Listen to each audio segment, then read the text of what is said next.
ইরানের সর্বোচ্চ ধর্মীয় নেতা আয়াতুল্লাহ আলী খমিনি জানিয়েছেন, সম্মুখ যুদ্ধে ইসরায়েলকে মোকাবেলা করার জন্য ইরানের সামরিক বাহিনী প্রস্তুত। এক্ষেত্রে ইসরায়েলের প্রতি কোনো দয়া প্রদর্শন করা হবে না বলেও উল্লেখ করেছেন তিনি।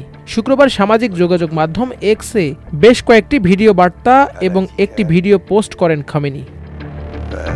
ওই এক্স বার্তায় আয়াতুল্লাহ আলী খমিনি বলেন, ইরানে হামলা করে জায়ানবাদী শাসক গোষ্ঠী একটি বড় ভুল, গুরুতর অপরাধ এবং চরম বেপরোয়া আচরণ করেছে। আল্লাহর কসম, এই হামলার ফলাফল হবে গুরুতর এবং জায়ানবাদী শাসক গোষ্ঠী ধ্বংস হয়ে যাবে। খমেনি আরও বলেন, জায়ানবাদীদের হামলায় ইরানে যারা নিহত হয়েছেন তাদের রক্ত ইরানের জনগণ বৃথা যেতে দেবে না, নিজেদের আকাশ সীমায় অনুপ্রবেশও সহ্য করবে না। আমাদের সশস্ত্র বাহিনীর সদস্যরা প্রস্তুত, দেশের সর্বস্তরের মানুষ তাদের পাশে আছেন। গত 13 জুন শুক্রবার ভোর 4টার দিকে ইরানের রাজধানী তেহরান সহ অন্তত 8টি শহরে বড় ধরনের বিমান হামলা করে ইসরায়েলের বিমান বাহিনী IDF। এতে নিহত হয়েছেন অন্তত 78 জন এবং আহত হয়েছেন আরও প্রায় 300।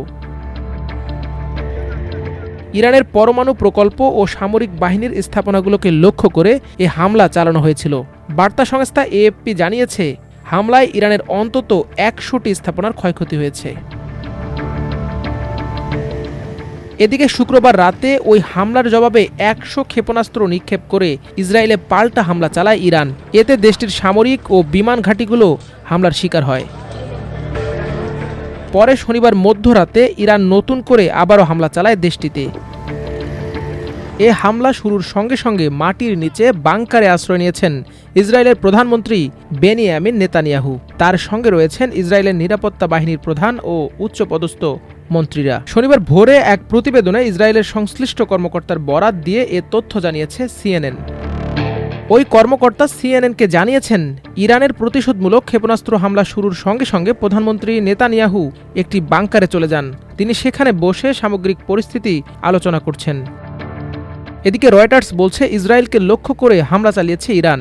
ইসরায়েলি প্রতিরক্ষা বাহিনী IDF ও সাধারণ মানুষকে নতুন করে আবারও আশ্রয়কেন্দ্রে প্রবেশের নির্দেশ দেওয়া হয়েছে এবং পরবর্তী নির্দেশনা না দেয়া পর্যন্ত সেখানে অবস্থান করতে বলা হয়েছে। এর কয়েক মিনিট পরেই তেল আবিব ও জেরুজালেমে বিস্ফোরণের শব্দ শোনা যায়। শনিবার মধ্যরাতে এ হামলা চালায় ইরান। রয়টার্সের প্রচারিত একটি ভিডিওতে দেখা গেছে, তেল আবিবে ক্ষেপণাস্ত্র সদৃশ বস্তু আশ্রয় পড়ার পর ধোঁয়ার কুণ্ডলী বের হচ্ছে। ইরান সর্বশেষ হামলাটি যখন চালায় তখন সেখানে রাত 1:30 বেজেছিল। ইসরায়েলি প্রতিরক্ষা বাহিনী IDF জানিয়েছে, ইসরায়েলে নতুন করে ইরানের চালানো হামলায় আহতের সংখ্যা বেড়ে 63-তে দাঁড়িয়েছে। মাল্টিমিডিয়া ডেস্ক, আমার দেশ।